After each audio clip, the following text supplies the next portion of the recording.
Hi, my name is Tyler, and today I want to talk about exposed to the right and what it means for film and video versus your typical photography.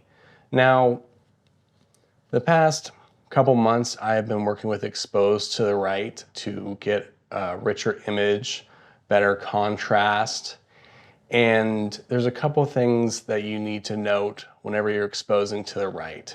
With exposed to the right, you're not going to be wanting to actually be using your ISO in relation to exposing to the right, which basically exposed to the right is exposing as much as possible before clipping.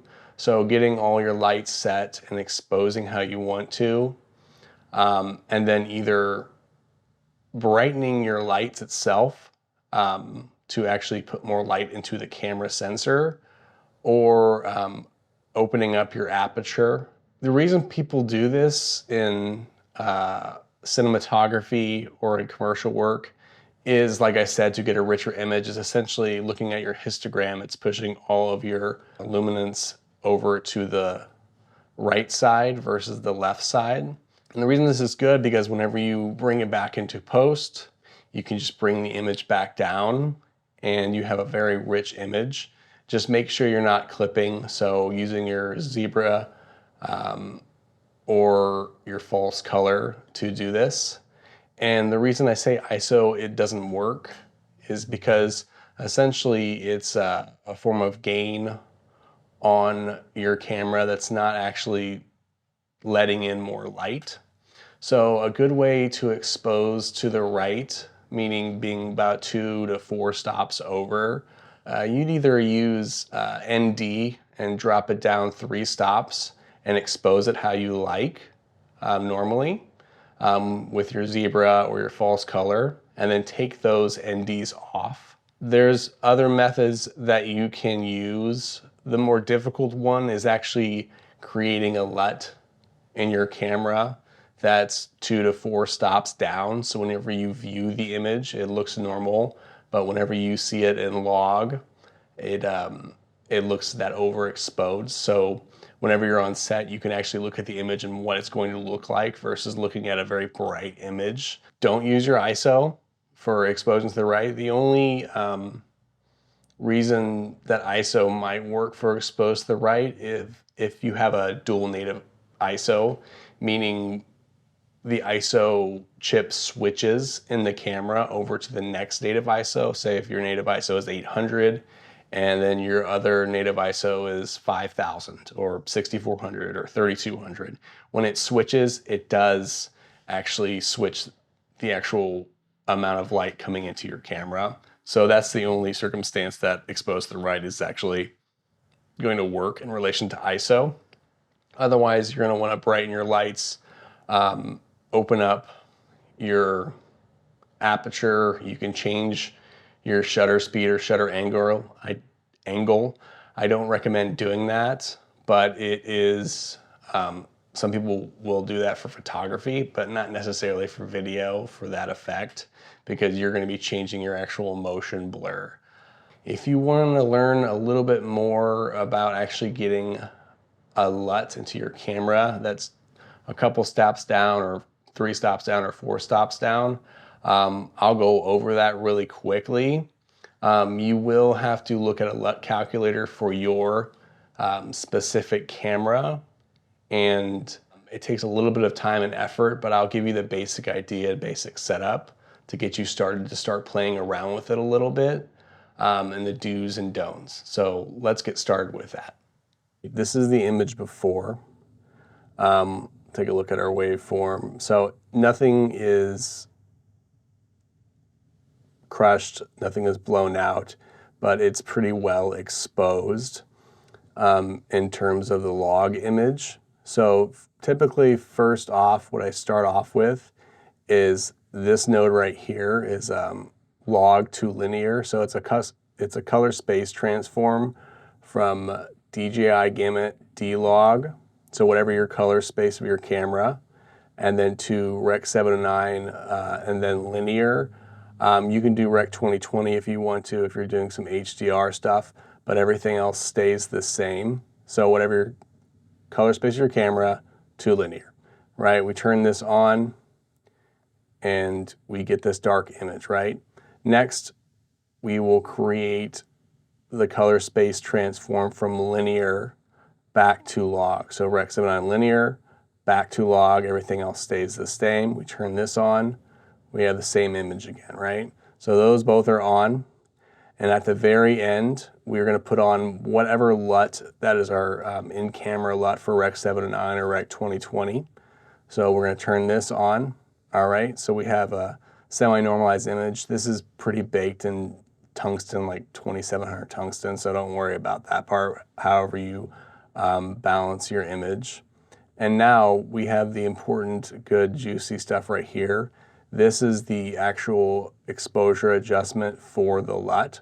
So we're going to turn this on, and right now you're going to see a dark image because of what I did to it, and I'll show you right now. But just to normalize it a little bit, I usually put a little serial node before everything.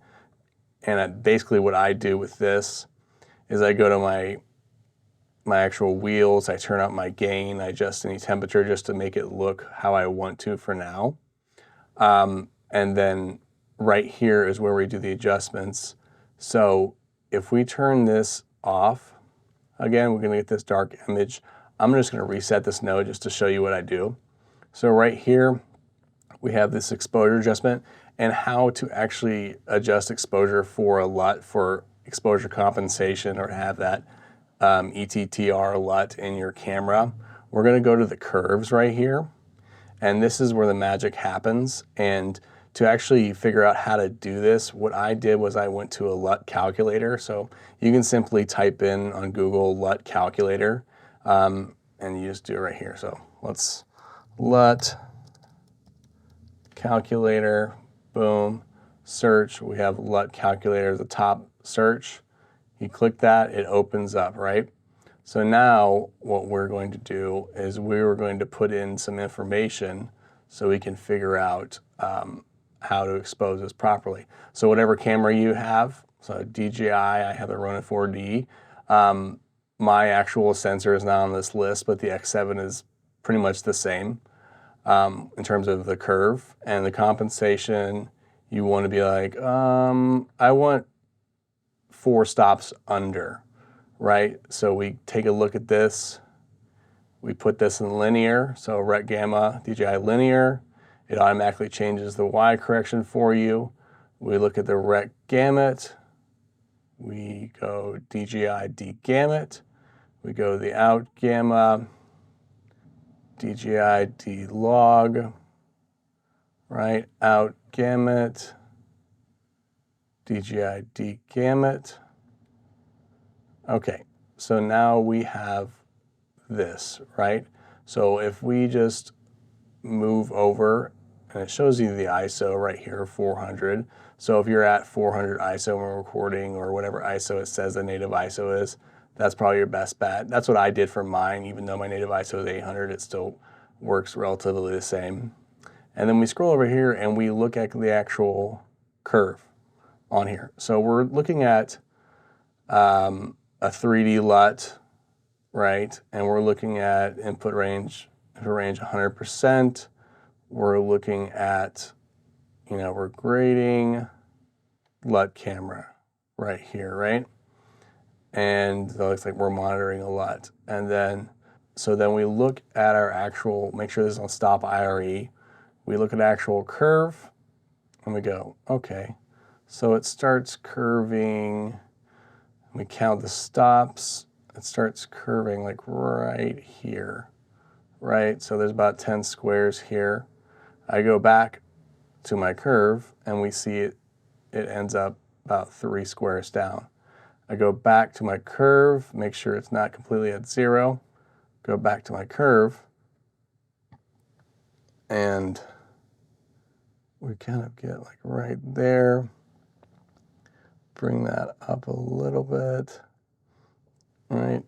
And then this goes down a smidge, maybe to like right here or so. And it curves at, 1, 2, 3, 4, 5, 6, 10. Let me come back here. We look at it. That looks pretty decent right there. So what I'm going to do to compensate for that is I'm going to turn on this exposure. This is just reference, so this is not actually doing anything. So I take a look at it, I turn this off again. We have this image that looks all dark and weird, but that's fine. Make sure all these are on.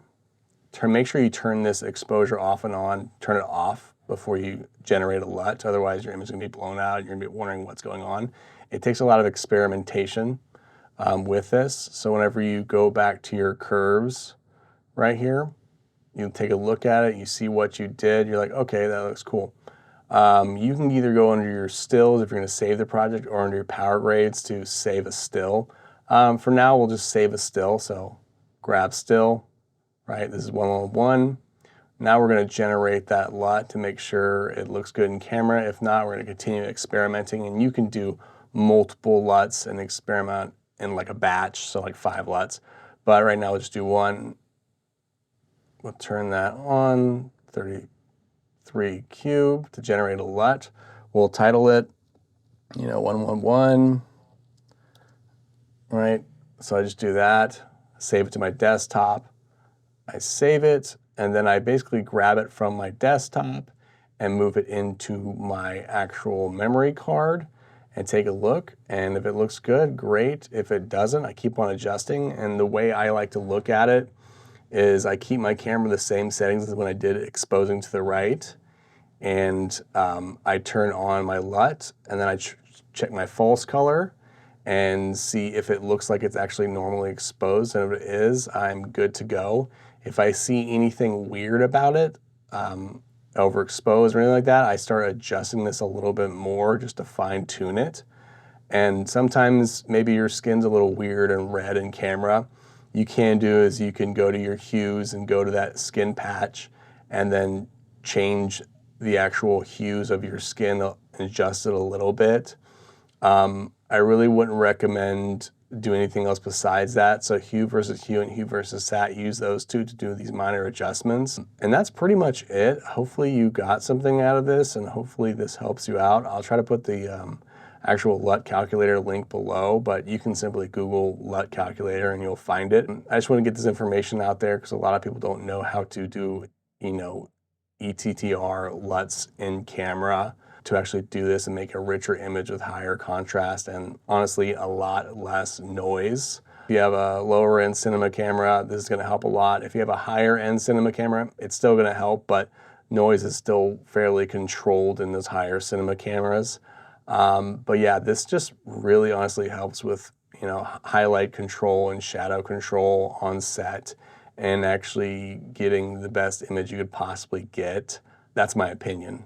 But hopefully you got something out of this, and hopefully you have a great day. Bye.